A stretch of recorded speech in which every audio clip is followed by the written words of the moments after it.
கர்த்தராகிய இயேசு கிறிஸ்து நாமத்தினாலே உங்கள் அனைவருக்கும் அன்பின் வாழ்த்துக்களை தெரிவித்துக் கொள்கிறேன். கர்த்தர் நம்மோடு இடைப்படுவார. கர்த்தர் நாம் ஸ்தோத்திரம். இந்த வேளையில வேதத்திலுள்ள அடைக்கப்பட வேண்டிய கதவுகளை பற்றி பார்க்கணும். உண்மையாவே நமக்கு ஆசீர்வாதமான காரியம். இதை பாருங்க. முதலாவது ஒரு கதவு, இது ரட்சிப்பின் கதவு. ஆதியாகமம் 7ஆம் அதிகாரம் 13ஆம் வசனம் 16ஆம் வசனம். அன்றைய தினமே நோவாவும் நோவாவின் குமாரனாகிய சேமும் காமும் யாபேத்தும் அவர்களுடனே கூட நோவாவின் மனைவியும் அவன் குமாரன் 3 மனைவிகளும் வேலைக்குள் பிரவேசித்தார்கள். ஆதியாகமம் 7:16. தேவன் அவன் கட்டளையிட்டபடி ஆணும் பெண்ணுமாக சகலவித மாம்ச ஜந்துக்களும் உள்ளே பிரவேசித்தன. அப்பொழுது கர்த்தர் அவனை உள்ளே விட்டு கதவை அடைத்தான். வேதத்துல ஒரு சம்பவம் இருக்கு. நோவாவினுடைய காலம். அந்த காலத்துல ஜனங்க பயங்கரமா பாவம் செய்தாங்க. கொஞ்ச நஞ்சமான அக்கிரமம், அநியாயம், பாவம் இப்ப எப்படி நடக்குதோ அப்ப அந்த மாதிரி நடந்துச்சு. அதான் கதை இயேசுவே சொல்லிட்டாரு, இந்த நோவாவின் காலத்துல நடந்தது போல் நடக்கும்னா இப்ப அப்படிதான் நடந்தது. பயங்கரமா பாருங்க, கொலை கொள்ளை, பயங்கரமான அப்படியே டக்குன்னு வெட்டி வெட்டி போட்டு போயினேக்கிறாங்க. பட்டம் பகல்லே செயல அரைச்சி போடுறாங்க, வெட்டிடுறாங்க. பயங்கரமா நடக்குது. இந்த மாதிரி பாவம் அந்த நாட்டில் நடந்துச்சு. கர்த்தர் எச்சரித்தாரு, நீங்களாம் மனம் திரும்பணும், இந்த மாதிரி பாவம் செய்யக்கூடாதுன்னு. இந்த நோவாவை கொண்டு பிரசங்கம் பண்ணார். 120 வருஷம் ஒருத்தரோட கேட்கல. அது கண்டுக்கவே இல்லை. இந்த மாதிரி செய்தீங்களாம் வெள்ளம் வந்து அடிச்சுன்னு போயிடுங்க. ஆனா அத்தியம் கண்டுக்கல. என்ன விஷயம்னா அது வரலாம் மழையே பெய்யல பூமியில. அதனால வேண்டி மழை அவங்களுக்கு என்னன்னு தெரியல. கர்த்தர் சொல்லிட்டாரு, ஒரு பெரிய பேழைய, ஒரு பெரிய போட்டு செய்தது. இந்த போட்டுக்கு என்ன பண்ணலாம், ஒரே ஒரு ஜன்னல் மேல வைக்கணும். இவ்வளோ அளவு, இவ்வளோ நீளம், இவ்வளோ அகலம் எல்லாமே மெஷர்மெண்ட் கொடுத்துட்டாரு. இது நீ செய்தது. இந்த பழைய யார் யார் மனம் திரும்பி பேச்சு கேட்டு அந்த போட்டுக்குள்ள ஏறிட்டாங்கன்னா அவங்கெல்லாம் தப்பிச்சுக்குவாங்க. நான் வரமாட்டேன், நாங்கள் இப்படிதான் இருக்கோம், அதெல்லாம் நம்ப மாட்டோம். அது எப்படி இந்த தண்ணி எங்க இருக்குது, தண்ணியில போட் போது கிண்டல் பண்ணி கேதல் பண்ணி யாரும் பாவத்தை அறிக்கையில கத்தட்டு வரல. ஆனா நோவா, அவங்க மனைவி, அவங்களுக்கு 3 குமாரர், 3 குமாரனுக்கு 3 மருமகன், மொத்தம் 8 பேர். அவங்க மட்டும் என்ன பண்ணாங்க, நோவா சொன்னபடியே கர்த்தரை நம்பி என்ன பண்ணாங்க, ஜீவிச்சாங்க. என்ன ஆயிடுச்சுன்னா உள்ள போயிட்டாங்க. எல்லா ஜீவச்சந்தன ஒரு ஜோடி ஆண் பெண்ணுன்னு எல்லாம் மிருகங்க, பறவைங்க எல்லாத்தையும் உள்ள ஏற்றிட்டாங்க. அவங்களுக்கு வேண்டிய ஆகாரம்லாம் ரெடி பண்ணி உள்ள வச்சுட்டாங்க. இவங்களுக்கு வேண்டிய ஆகாரம் ரெடி பண்ணிட்டாங்க. நோவா சொன்னது அப்படியே கீழ்ப்படிஞ்சாரு. ஆனா இந்த ஜனங்க ஒருத்தருமே கீழ்ப்படியல. இப்படி இருக்கும்போது இவங்க 8 பேர் மட்டும் உள்ள போனாங்க. இந்த மிருகங்கள்லாம் ஒரு ஜோடி, பறவைங்களாம் ஒரு ஜோடி போன போது கர்த்தரை கதவை அடிச்சிட்டார். சரியான மழை பெஞ்சிச்சு, பயங்கரமான மழை. பாருங்க, இப்போ எந்த தேசத்துல அங்க எவ்வளவு மழை பெஞ்சிருக்குது, அந்த மாதிரி பெஞ்சுது. அப்படி பெய்வ அது என்ன ஆச்சுன்னா அப்படியே தண்ணி அதிகமாகி பெரிய வெள்ளம் மலைகள்லாம் மூடிட்டு அதுக்கு மேல நிக்குது இந்த தழை. கர்த்தர் கதவு அடிச்சிட்டாரு. அதுக்கப்புறம் நோவா, தாத்தா நோவா கதவு தர, நான் கூட வரலன்னா அப்ப சொன்னப்ப கேட்கல, இப்ப எல்லாம் கேட்கறாங்க. அவரு கதவு திறக்க முடியாது நோவா, ஏன்னா கர்த்தர் கதவு அடிச்சிட்டாரு. யார் நம்பி உள்ள போனாங்களோ அவங்கெல்லாம் பழிச்சாங்க. மற்றவங்கெல்லாம் அழிஞ்சு போயிட்டாங்க. இருங்க, பறவைங்க, மனுஷன் எல்லாம் அழிஞ்சு போயிட்டாங்க. இந்த கதவு அடைக்கப்படுறது எதுக்கு ஒரு அடையாளம்னா, கிறிஸ்துக்குள்ள விசுவாசித்து யார் யாரு அவர் நம்பி உள்ள இயேசுக்குள்ள வராங்களோ அவங்க பாதுகாக்கப்படுவாங்க. இந்த உலகத்தின் அழிவிலிருந்து பாதுகாக்கப்படுவாங்க. அப்போ இவங்க எப்படி 8 பேர் போனவங்க பாதுகாக்கப்பட்டு மற்றவங்க அழிஞ்சு போன மாதிரி இந்த நாள்ல கூட கர்த்தருக்கு கீழ்ப்படிந்து அவர் வசனத்துக்கு கீழ்ப்படிந்து பாவத்தை அறிக்கை செய்து இயேசுவை நம்பி வந்தா கண்டிப்பா அந்த ரட்சிப்பின் பேழைக்குள்ள போவோம், நம்மளும் பாதுகாக்கப்படுவோம். அதுதான் இது அடையாளம். அடுத்தது ஜெபத்தின் கதை. அது மத்தேயு 6 6 நீயோ ஜெபம் பண்ணும்போது உன் அறை வீட்டிற்குள் பிரவேசித்து உன் கதவை பூட்டி அந்தரங்கத்தில் இருக்கிற உன் பிதாவை நோக்கி ஜெபம் பண்ணு. அப்பொழுது அந்தரங்கத்தில் பார்க்கிற உன் பிதா வெளியரங்கமாய் உனக்கு பலனளிப்பார். பாருங்க, இது ஜெபத்தின் கதை. இயேசுவே சொன்னாரு, நீங்க ஜெபம் பண்ணணும்னா என்ன பண்ணணும்னா, உங்களுக்கு ஜெபம் பண்ணும்போது எங்கன்னா அங்கே பண்றதை காட்டலாம், உன் கதவை மூடிட்டு உள்ள பிரவேசித்து கதவை பூட்டி அந்த ரங்கத்துல யாரும் பார்க்கல, ஒன்னும் கர்த்தர் மட்டும்தான் பார்க்கல, அந்த ரங்கத்துல பார்க்க உன் பிதாவை நோக்கி ஜெபம் பண்ணு. அப்பொழுது அந்த ரங்கத்துல யாருமே பார்க்கலனாலும் உனக்கு பதில வெளியரங்கமா எல்லாம் பார்க்குற மாதிரி உனக்கு வெளியரங்கமா பலன் கொடுப்பாருந்தார். இது ஜெபத்தின் கதை. இது எதை குறிக்குதுன்னா, தனிப்பட்ட விதத்துல கர்த்தரோட ஐக்கியமாக்கணும், ஜெபம் பண்ண. இது ரொம்ப முக்கியம்.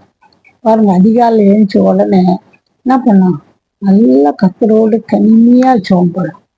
முதல்ல கர்த்தரை துதிக்கலாம், சோத்தரிக்கலாம், கர்த்தரை பாடலாம், புகழலாம், எல்லாம் செய்து அது மட்டும் என்ன செய்யணும்னாக்கா, நம்ம வசனத்தை தியானிக்கலாம். நம்ம காரியங்கள் பாலங்கள் கவலைகள் எல்லாம் வந்தாலும், ஐயோ நான் என்ன பண்ணுவேன், எங்க போவேன், யாருக்கு ஃபோன் பண்ணுவேன்னு யார் ஃபோன் பண்ணா ஒளியாந்துருவாங்க உங்களுக்கு பேர்த்துக்க. கர்த்தர் மட்டும்தான் உங்களுக்கு கொடுப்பார். அவளால் தான் செய்ய முடியும். எல்லாம் ஒடியாந்தா கூட எல்லாருக்கும் எல்லா பதிலும் கொடுக்க முடியாது. இந்த வியாதி கர்த்தர் தான் சுகமாப்பார். இந்த தேவையை கர்த்தர் தான் உன் தேவையை சந்திப்பார். உன் பிரச்சனை எதுவாக இருந்தாலும் சரி செய்து அவரால் தான் முடியும். அதனால நீ என்ன பண்ணும், அந்த ரங்கத்துல கதவை பூட்டி தனியா மனசுல இருக்கிற பாரமெல்லாம் கொட்டிடு, எல்லாம் அழுது கூட ஜெபம் பண்ணு. இயேசுவே இயேசுவே என் பாரத்தை பாருங்க, என் கவலையை பாருங்க, இந்த காரியத்தை நீங்க செய்யணும்னு சொன்னா கர்த்தரால் முடியாத காரியம் முடியுமே. கர்த்தர் கண்டிப்பா அதற்கு பலன் கொடுக்க அவரால் முடியும். தான் அந்த ரங்கத்துல பண்ற ஜெபம் வெளியரங்கமா நீ பண்ணது ஜெபம் யாருக்குமே தெரியாது. அந்த ரகத்துல தான் பிதாவோட பேசுற. ஆனா கர்த்தர் எப்படி கொடுப்பாராம் பதிலு, எல்லாரும் பார்க்குற மாதிரி ஒரு வெளியரங்கமா பலன் அவரு கொடுப்பாரு. பாருங்க, எசேக்கியா ராஜா அது மாதிரிதான் ஒரு பெரிய பிரச்சனை வந்துச்சு. ஒரு நாட்டு ராஜா சீரிய நாட்டு ராஜா பாரு என்ன பண்றப்பா, என்ன பண்ண முடியும், ஒன்றும் பண்ண முடியாது, பயங்கரமா பேசலாம், ஜனங்கிட்ட பேசலாம், ஜனங்க மனசை உடைக்கிற மாதிரி. அப்ப என்ன ஆயிடுச்சுன்னா, உடனே தீர்க்கதரிசி ஏசையா கிட்ட சொல்லி அனுப்புறார். இவரும் போனாலும் கோழிப்பட்டை கட்டிக்கின்னு போறாரு. அவரையும் சொல்லி 2 பேரும் எசேக்கியாவும் இது நிமித்தம் ராஜாவாகி எசேக்கியாவும் ஆமோஸின் குமாரனாகி ஏசையா தீர்க்கதரிசியும் பிரார்த்தித்து வானத்தை நோக்கி அபயமிட்டார்கள். 2 பேரும் செய்தி 2 நாளாகும் 32:20 2 பேரும் கர்த்தர் நோக்கி அபயமிட்டாங்க. பாருங்க, கர்த்தர் என்ன பண்ணாங்கன்னா, ஒரே ஒரு தூதனை ஒரு ராத்திரில அனுப்பிச்சு வச்சார். ஒரு தூதன் ராத்திரில அனுப்பிச்சு வச்சா அவன் என்ன பண்ணாருன்னா, ஒரே தூதன் மொத்த பேர் 185,000 பேரு ஒரே இளவல எல்லாரும் அடிச்சு எல்லாம் பணமா விழுந்துட்டாங்க மொத்த பேரும். அந்த ராஜா ஒருத்தர் தான் இருந்தான். அவன் கூட நேரா ஓட்டான். ஓடி போய் அவங்க சாமி கிட்ட கோயிலுக்கு போனா சொந்த புள்ளிய அவனை வெட்டி போட்டான். பாருங்க, ஜெபத்துக்கு வல்லமை இருக்குது. பிரச்சனை எதுவாக இருந்தாலும் சரி, எங்க போடலாம், அங்க போகலாமா, இந்த வக்கீல வைக்கலாமா, அந்த வக்கீல வைக்கலாமா, இவங்கிட்ட போகலாம், அப்படிலாம் யோசிக்காது. உன் பிரச்சனை எதுவாக இருந்தாலும் கர்த்தரை நோக்கி பாரு, கர்த்தரை நோக்கி கேளு, கர்த்தர் கண்டிப்பா உனக்கு பலன். தீர்க்கதரிசியினுடைய புத்திரில் ஒருவனுக்கு மனைவியாய் இருந்த ஒரு ஸ்திரீ எலிசாவை பார்த்து, அது அடியானாகிய என் புருஷன் இறந்து போனான், உமது அடியான் கர்த்தருக்கு பயந்து நடந்தான் என்பதை அறிவி, கடன் கொடுத்தவன் இப்பொழுது என் 2 குமாரன் தனக்கு அடிமைகளாக்கி கொள்ள வந்தான் என்றார். ஒரு நல்ல ஊழியக்காரரு, அந்த ஊழியக்காரரு மனைவி 2 பிள்ளைங்க. ரொம்ப நல்ல மனுஷன். எப்படியோ கடன் ஆயிடுச்சு. அவர் இறந்துட்டாரு. இறந்துட்ட பிறகு இந்த கடன் கொடுத்தவன் என்ன பண்றாங்கன்னா, ஒரு 2 பிள்ளையும் அடிமையா விட்டுரு, கடன் குடு, கொஞ்சமா கொடுன்னு கூட பரவாயில்ல, கடனுக்கு பதிலாக பிள்ளைங்க 2 பேரும் அடிமையா கொடுத்துன்னு கேட்குறான். அம்மாவுக்கு எவ்வளோ வேதனை இருக்கும். இன்னொருத்தர் என்ன பண்ணோம், அவங்களுக்கு ஃபோன் பண்ணலாமா, இவங்களை கேட்கலாமா, அவங்கள போய் கேட்கலாமா, பாருங்க எவ்வளோ இக்கட்டான ஒரு நிலைமை. இந்த இக்கட்டான நிலைமையில யார்கிட்டையும் போற அந்த அம்மா உடனே இந்த எலிசா தீர்க்கதரிசிட்டு போனாங்க. ஐயா இப்படி இருக்குது, என்ன செய்யுது, 2 பிள்ளைங்களையும் அடிமையா கொடுத்துருவாங்க கடவுளுங்களா சொன்னா, சரிம்மா உங்ககிட்ட என்ன இருக்கு சொல்லுன்றாங்க. என்கிட்ட ஒரு குடம், சின்ன குடத்துல எண்ணெய் இருக்குது, அவ்வளவுதான், வேற ஒன்றும் இல்லை. சரி நான் சொல்ற மாதிரி செய். என்ன செய்ய சொல்றீங்கன்னா, பக்கத்துல என்ன பண்ணு, போய் காலியான பாத்திரங்களை போய் வாங்கினாங்க. அவங்க நல்லவங்க, அதனால தான் நம்பி என்ன பண்ணாங்க, கேட்டா எல்லாருமே காலி பாத்திரம் நிறைய கொடுத்தாங்க. திருப்பி சொன்னாரு, காலி பாத்திரங்களை கொண்டு வாங்கணும். அவங்க நல்லவங்க பாருங்க, யார் கேட்டாலும் கொடுத்தாங்க. நல்லா காலி பாத்திரம் கொண்டாந்து வீடுக்குள்ள வச்சுட்டு, பிள்ளைங்க 2 பேரும் உள்ள அனுப்பிச்சிட்டு, கதவு போட்டுட்டு என்ன பண்ணாங்க, இந்த எண்ணெயை ஊட்டுன்னு சொன்னாங்க. அதே மாதிரி எண்ணெய் ஊட்ட ஊட்ட ஊட்ட வந்துனே இருக்குது. மொத்த பாத்திரம் நிறைஞ்சு போச்சு. நிறைஞ்சு போன பிறகு என்ன ஆச்சுன்னு சொன்னா, அந்த பாத்திரத்துல எண்ணெய் எல்லாம் நிறைஞ்சு போன பிறகு எண்ணெய் நின்று போச்சு. உடனே அப்பா எனக்கு எவ்வளோ எண்ணெய் வந்துச்சு, நான் என்ன பண்ண, எண்ணெய் எவ்வளோ விலை. இன்னும் அந்த அம்மா ஓடல, மறுபடியும் அந்த தூக்கி வச்சுட்டு போய் மாதிரி விஷயம் எல்லாம் எண்ணெய் பார்த்து நடந்துச்சு, என்ன பண்ண சொல்றீங்க, இது எல்லாத்தையும் வித்துட்டு கடன்லாம் அடைச்சிட்டு மீதி பணத்தை வச்சு ஜீவனம் பண்ணுவாங்க. பாருங்க, இந்த மாதிரி அது ஆசீர்வாத ஒரு கதவு அடைக்கிறது. கதவை அடைச்சி ஆசீர்வாதத்தை கத்த கொடுத்தாரு. இது நம்ம எதுக்கு ஒப்பிடணும்னா, ஆத்துமாக்கள் என்ன பண்ணோம், நல்லா ஊறிச்சு உயிர்ப்பிச்சணும். இது ரொம்ப முக்கியமான ஒரு கது மட்டும் இல்லை, ஆவியின் அபிஷேகம். எண்ணெய் எதுக்கு அடையாளம்னா, ஆவியின் அபிஷேகத்துக்கு அடையாளம். நம்ம கேட்கணும், கதவை அடைச்சி உட்காந்து நல்லா ஜெபம் பண்ணி, ஆண்டவரே எங்களை ஆவினால் அபிஷேகிங்களா, ஆவினால் நிரப்புங்கன்னு நம்ம கேட்டா கண்டிப்பா கர்த்தர் ஆவினால் நிரப்புவார். ஆவின் அபிஷேகம் பட்டா முகத்தை முடிக்கும்னு வசனம் சொல்லி, கஷ்டங்கோ பாடுங்கோ துன்பங்க எது இருந்தாலும் ஆவியில் நிறைஞ்சி நம்ம அபிஷேகத்துல நிறைஞ்சு ஜெபிக்கும் போது எல்லா பாடுங்க போராட்டங்க சத்துருனால எல்லா பாடும் எல்லாமே முடிக்கப்படும். அதான் ஆசீர்வாதத்தினுடைய கதவு செய்யணும்னு கர்த்தர் நமக்கு எழுதி வச்சுக்கிறார். அடுத்த படி இந்த உயிர்ப்பிக்கும் கதவு. 2 ராஜாக்கள் 4ஆம் அதிகாரம் 18 ஒரு சம்பவத்தை எழுதப்பட்டிருக்கு. அது சூனேம் என்ற ஊர். அந்த சூனேம் என்ற ஊர்ல ஒரு அம்மா, கனம் பொருந்திய ஒரு அம்மா இருந்தாங்க. அந்த அம்மா பேர் சொல்லப்படல, ஆனால் சூனேம்னா சூனேமியாள்னாங்க. அந்த அம்மா ரொம்ப பக்தி உள்ளவங்க. அங்க எலிசா தீர்க்கதரிசியை வர வச்சு அவருக்கு எப்போ மேல ஒரு அறை கட்டி எல்லாம் அவளுக்கு பெட்டு எல்லாமே ரெடி பண்ணி, அவங்க சாப்பாடு எல்லாம் ரெடி பண்ணி அவர் நல்லா கவனிச்சிருந்தாங்க. அவர் கேட்டா அவங்களுக்கு என்ன வேணும்னா, என் பொண்ணை வானான்னு சொன்னாங்க. வேலைக்காரன் கேட்டா அந்த அம்மாவுக்கு பிள்ளை இல்லை, அவங்க வீட்டுக்கார் ரொம்ப வயசானவங்கன்னாங்க. உடனே அந்த அம்மாவுக்கு, நீ ஒன்றும் கவலைப்படாத, நீ உற்பத்தி கால திட்டத்துல உனக்கு ஒரு குழந்தை பிறக்கும் கர்த்தர் சொல்றாருன்னு சொன்னாரு. அதே மாதிரி ஒரு வருஷத்துல ஒரு ஆண் பிள்ளை பிறந்துச்சு. பிறந்துட்ட பிறகு நல்லா சந்தோஷமா பிள்ளைய வளர்க்கும் போது என்ன நடந்துச்சுன்னா, ஒரு நாள் அவங்க அப்பா கிட்ட கழனியில இருந்துச்சு பிள்ளை. அந்த பிள்ளை தள்ளனவுதுன்ட்டு உடனே அந்த அம்மாட்ட அவங்க அம்மாட்ட குழந்தைட்டா பிள்ளை செத்து போச்சு. செத்து போனதும் அந்த பிள்ளைய எடுத்துன்னு போய் அவர் பெட்டு இருக்குது பாருங்க மெத்த மேல, அவர் ரூம்ல போய் அந்த பிள்ளைய எடுத்துன்னு போய் அடுத்திட்டு கதவை அடிச்சுட்டு நேராக அவங்க வீட்டுக்கார போய் ஒரு ஆள் அனுப்பிச்சு சொல்லி கழுதை அனுப்பிச்சு சொல்லி நேராக அந்த எலிசா தீர்க்கதரிசிட்ட போனார். போகும்போது அங்க போன என்ன ஏதுனாக்கா தெரியல, அவருக்கும் வெளிப்பாடு இல்லை ஒன்றும். அப்பெல்லாம் சொன்னார், வேலைக்காரன் அனுப்பிச்சு வச்சு அவன் வந்தால் ஒன்றும் நடக்கல. அப்புறம் தீர்க்கது, நான் உன்னை விடவே மாட்டேன், நான் உன்னை விட மாட்டேன்.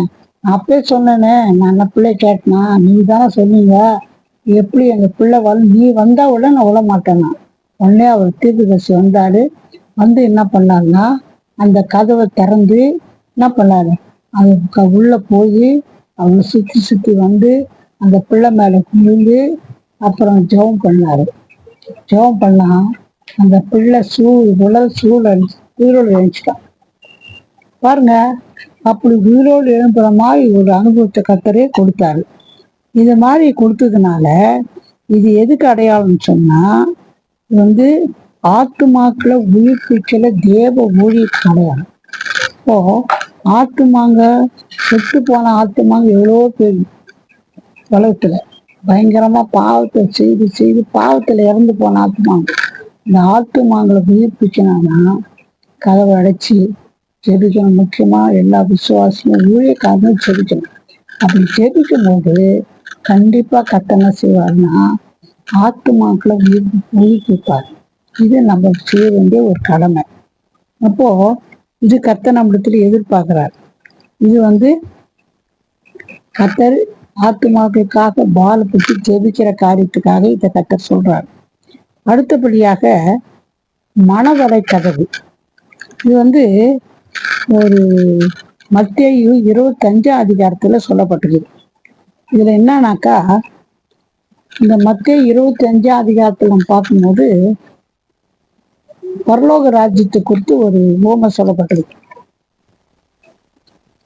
மத்தேயு 25ல அப்பொழுது 1ஆம் வசனம், பரலோக ராஜ்யம் தங்கள் தீவட்டிகளை பிடித்து கொண்டு மணவாளனுக்கு எதிர்கொண்டு போக புறப்பட்ட 10 கன்னிகைகளுக்கு ஒப்பாயிருக்கும். பரலோக ராஜ்யத்துக்கு குறித்து ஒரு ஓமையை சொல்றார். இது 10 கன்னிகை தீவட்டிங்க எடுத்துன்னு போறாங்க. இதுல 5 பேர் புத்தி உள்ளவங்க, 5 பேர் புத்தி இல்லாதவங்க. புத்தி உள்ளவங்க என்ன பண்ணாங்க, தீவட்டி இருக்கிற எண்ணெய் இல்லாத எக்ஸ்ட்ரா எண்ணெய் எடுத்துன்னு போனாங்க. 5 பேர் என்ன பண்ணாங்கன்னா எக்ஸ்ட்ரா எண்ணெய் எடுத்துன்னு போல. எக்ஸ்ட்ரா எண்ணெய் எடுத்துன்னு போவதுனால என்ன பண்ணுச்சு, அப்படியே மனம் வாழ்றதுக்கு லேட்டாக ஆகுதுலையோ என்ன நடந்துச்சு சொன்னா, அப்படியே எண்ணெய் விளக்கு எரிஞ்சுனே இருந்து என்ன போச்சு, அணைஞ்சு போச்சு. அணைஞ்சு போனதும் ஐயோ விளக்கெல்லாம் அணைஞ்சிச்சே, தீவட்டி எரிஞ்சிச்சே, எங்களுக்கு கொஞ்சம் எண்ணெய் கொடுங்கன்னு இந்த எண்ணெய் எட்டினதுங்கிட்ட இவங்க 5 பேர் கேட்குறாங்க. அப்போ அவங்க சொன்னாங்க, எங்களுக்கும் பத்தாது உங்களுக்கும் பத்தாது, என்ன பண்ணுறது, நீங்கள் போய் என்ன பண்ணுங்க, போய் கடையில் போய் வாங்கினாங்க. அந்த நேரத்தில் பாதி நேரத்தில் ஓடுறாங்க எண்ணெய் வாங்கிறதுக்கு. இவங்க எண்ணெய் வாங்க போனாங்க, மணவாளன் வந்துட்டார். வந்த உடனே யார் ஆயத்தமாக இருந்தாங்களோ தீவட்டி எரிஞ்சிருந்துச்சு, அவங்க எல்லாம் உள்ள போயிட்டாங்க. இவங்க எல்லாம் உள்ள போன பிறகு கதவு அடைக்கப்பட்டுச்சு. கதவு அடைக்கப்பட்டது என்ன நடந்துச்சுன்னா, இந்த 5 பேர் வராங்க. பாருங்க, இந்த மத்தேயு 25ஆம் அதிகாரத்துல 11ஆம் வசனம், மற்ற கன்னிகைகளும் வந்து ஆண்டவரே ஆண்டவரே எங்களுக்கு திறக்க வேண்டும் என்றார்கள். அதற்கு அவர், உங்களை அறியேன் என்று மெய்யாகவே உங்களுக்கு சொல்லுகிறேன் என்றார். இப்போ இன்னும் நமக்கு என்ன தெரிஞ்சுன்னா, இந்த பரலோக ராஜ்யத்துக்கு ஆயத்தமாக தீவட்டி கொண்டாந்தவங்க எண்ணெய் எட்டுன்னு வராதுங்க என்ன பண்ணாங்க, எண்ணெய் வாங்க போனாங்க, மணவாளன் வந்துட்டாரு, ஆயத்தமானவங்க உள்ள போயிட்டாங்க, ஆயத்தம் இல்லாதவங்க வெளியே நின்ட்டாங்க. இது எதுக்கு அடையாளம்னா, இயேசு சீக்கிரம் வரப்போறார். இப்போ கிருபையின் காலம். இந்த கிருபையின் காலம் இருக்கிறப்ப ஆயத்தமா இருக்கணும். அவங்க மாதிரி எண்ணெய் இல்லாத நம்ம இருங்கமா ஆயத்தம் இல்லாத இருந்தா மணவாளம் வரும்போது கைவிடப்படும். சீக்கிரத்துல ஒரு ரகசிய வருகைன்னு ஒண்ணு இருக்குது. அது இயேசு வரப்போறார். அது எப்போ வருவார் நமக்கு தெரியாது. அவர் வர்ற நம்ம ஆயத்தமாக்கணும். அவர் வரும்போது நம்ம ஆயத்தமா இருந்தா எடுத்துக்கொள்ளப்படுவோம், இல்லைன்னா கைவிடப்படுவோம். அந்த நிலைமை இப்போ கிருபையின் காலம் நடந்துன்னு வருது. இந்த கிருபையின் காலம் அடைப்பட்டு போச்சுன்னா, அது கதவு அடைப்பட்டு போனா யாரும் ஒண்ணுமே பண்ண முடியாது. எல்லாம் என்ன பண்ணோம், அப்படியே இந்த உலகத்திலே விடப்படுவாங்க. அப்படி உலகத்துல விடப்பட்டா என்ன நடக்கும்னு சொன்னா, முக்கியமான ஒரு பயங்கரமான ஒரு காரியம், ஒவ்வொருத்தர காலம் ஏறும். யார் யார் ஆயத்தமா இருந்தாங்களோ அவங்களெல்லாம் தேவத்துக்கு மேல மாதிரி எடுத்துன்னு போயிடுவாங்க. கீழே விடப்பட்டவங்க எல்லாம் பயங்கர உபத்திரவத்துல மாட்டிக்குவாங்க. அந்தி கிறிஸ்து காலம். அதனால இப்ப இருக்குது கிருபையின் காலம். இது கர்த்தர் நம்மளுக்கு கிருபையின் காலத்தை கொடுத்து வச்சுக்கிறாரு. இந்த கிருபையின் காலத்துல நம்ம என்ன பண்ணோம்னா, பாவ மன்னிப்பு பெற வேண்டியவங்கெல்லாம் யாருமே பாவம் செய்யலன்னு சொல்லணும், எல்லாம் பாவம் செய்துட்டான். பாவத்தை அறிக்கிட்டு ரத்தத்தினால கழுவுங்க, பரிசுத்தப்படுத்துங்க, தகுதிப்படுத்துன்னு கேட்கும் போது பாவத்தை மன்னிப்பாரு. பாவத்தை மன்னிச்சா நம்ம ஏற்று உள்ளத்துல வருவார். அதுக்கப்புறமா அவருக்கு பயந்து ஜீவிக்கும் போது, அவரோடு ஜீவிக்கும் போது கர்த்தர் நம்மளை பரிசுத்தப்படுத்துவாரு. அவர் எப்போ வராரு தெரியாது. ஆயத்தமா இருக்கவங்களாம் எப்படி உள்ள போனாங்களோ அந்த மாதிரி ஆயத்தமா இருந்தவங்களை கர்த்தர் பரலோகத்துக்கு எடுத்துன்னு போவாரு. ஆயத்தம் இல்லாதவங்க உலகத்திலே விடப்பட்டு அந்தி கிறிஸ்து ஆட்சியில போய் மாட்டிக்கொள்வாங்க. பயங்கர உபத்திர காலம் வரும். அதனால நம்ம என்ன செய்யணும்னா, இது மணவரை கதவு. இந்த மணவரை கதவை அடைக்கிறதுக்கு முன்னால நம்ம ஆயத்தமா இருக்கணும். கர்த்தர் நம்மளத்துல எதிர்பார்க்கிறார். இந்த கதவு அடைக்கப்படுமானா நம்ம ஒண்ணுமே பண்ண முடியாது. பாருங்க வசனம், வெளிப்படுத்தும் விசேஷம் 1:18. மரித்தேன், ஆனாலும் இதோ சதாகாலம் உயிரோடு இருக்கிறேன். ஆமேன். நான் மரணத்திற்கும் பாதாளத்துக்கும் உரிய திறவுகோள் உடையவனாயிருக்கிறேன். கர்த்தர் தான் எல்லாமே என்ன பண்ணுவார்னா, மரணத்துக்குரிய எல்லா திறவுகோள், பாதாளத்துக்குரிய திறவுகோள் அவர் தான் இருக்குது. நம்ம என்ன பண்ணோம்னா, இந்த கிருபையின் காலம் அடைப்படுத்துங்களும் ஆயத்தமா இருக்கணும். ஆயத்தமா இருந்தா தான் அந்த வருகையை நம்ம எடுத்துக்கொள்ள முடியும். அப்படின்னா அப்படி வருகை இருக்குதான்னு சொல்லாதீங்க. இந்த வருகையின் காலத்துல என்னென்ன சம்பவிக்குமோ அதெல்லாம் இப்ப நடந்துருக்குது பூமியில. நியூஸ் பார்த்தா அதுதான் நடக்குது. கொலை, கொள்ளை, விபச்சாரம், வேசித்தனம், பயங்கரமான பாவங்கள் துணிகரமா நடக்குது. அது மட்டும் இல்ல, எங்க பாடு யுத்த களத்துல பயங்கரமாகுது. இந்த தேசத்துக்கு அந்த தேசம் யுத்தம், அவங்க போடுறதையும் பயங்கரமாக யுத்தம் நடக்குது. தேவையில்லாத யுத்தம் நடக்குது. இது தேவையில்லாத அழிவு. இதெல்லாம் சம்பவிக்கிறத பார்க்கும்போது இயேசு வருகை சமமா இருக்குது. நம்ம ஆயத்தமா இருக்கணும். ஆயத்தமா இருந்தாதான் தேவ ராஜ்யத்துக்கு அவர் வருகையில போக முடியும். இல்லைன்னா கைவிடப்படுவோம். இதை நம்ம ஜாக்கிரதையா இருக்கணும்னு தான் கர்த்தர் இந்த வசனங்களை கொண்டு பேசுறார். இயேசு வரும்போது வருகையில போகணுன்ற பற்றி நினைக்கிறதே இல்லை. அதனால்தான் கர்த்தர் உங்களோட பேசுறாரு. கர்த்தர் உங்களை ஆசீர்வதிப்பாராக. நீங்க ஜாக்கிரதையா இருக்கணும். இதெல்லாம் முதலாவது தேவனுடைய ராஜ்யத்தை அவர் நீதி தேடுங்க. அப்போது இவ்வளெல்லாம் கூட கொடுக்க போகலாம். அவரை தேடினா எல்லாமே கொடுக்காது. அதை விட்டுட்டு இது வேணும் அது வேணும் தேடினா லாபம் இல்லை. நீங்கள் ஜெபம் பண்ணலாம். எங்களை சீதான பரப்பிதாவே நல்ல வேலைக்காக நன்றி ஒத்துக்கிறையா. அந்த ஒரே கதவுகளை பற்றி நான் பார்த்தேன்ப்பா. ரட்சிப்பின் கதைக்குள்ள வரலாம்ப்பா. அந்த ஒரே நோவா காலத்தில் விடப்பட்ட மக்கள் அடித்து கொண்டு போனது போல யாரும் அதில் போகக்கூடாதுப்பா. அற்புதமாச்சு இல்லப்பா. தனியா செபித்து ஆண்டவரே அநேக அற்புதங்களை பெற்றுக்கொள்ள, வெளியரங்கமான அற்புதங்களை பெற்றுக்கொள்ள முயற்சிப்பா. ஆண்டவரே சேர்த்திருக்கிறையா. வருகிற காலம் நெருங்கி விட்டதுப்பா. நாட்டில் ஆயத்தமா இருக்கிறவங்க தான் பரலோக ராஜ்யத்துல போய்க்குள்ள போக முடியும். ஏன்னா கைவிடப்படுவாரும் வசனம் சொல்லுதப்பா. இந்த நிலைமைக்கு யாரும் வரக்கூடாது. இந்த வேலையை கேட்க ஒவ்வொரு கால் சொல்லிக்கிறையா. உலக காரியங்களுக்காக கவலைப்படுறாங்க, பாவப்படுறாங்க. இது இல்லையே அது இல்லையே இது கிடைக்கலையேன்னு இதை பற்றியே யோசிக்கிறாங்கப்பா. வருகையை பற்றி நினைக்கிட்டோம். ஆண்டவரை எதுவா இருந்தாலும் கதவை அடைத்து ஆண்டவரே கத்தாவே ரகசியமா கத்தரோடு ஜெபிக்கும் வெளியரங்கமான பலனை கொடுப்பீங்கப்பா. ஆண்டவரே எவ்வளவு கஷ்டம் கடனா இருந்தாலும் நோக்கி பார்க்கும்போது நீங்க அற்புதம் செய்கிற தேவனப்பா. இந்த மாதிரி ஆசீர்வாதங்களை பெற்றுக்கொள்ள இன்னைக்கு உதவி செய்யணும்.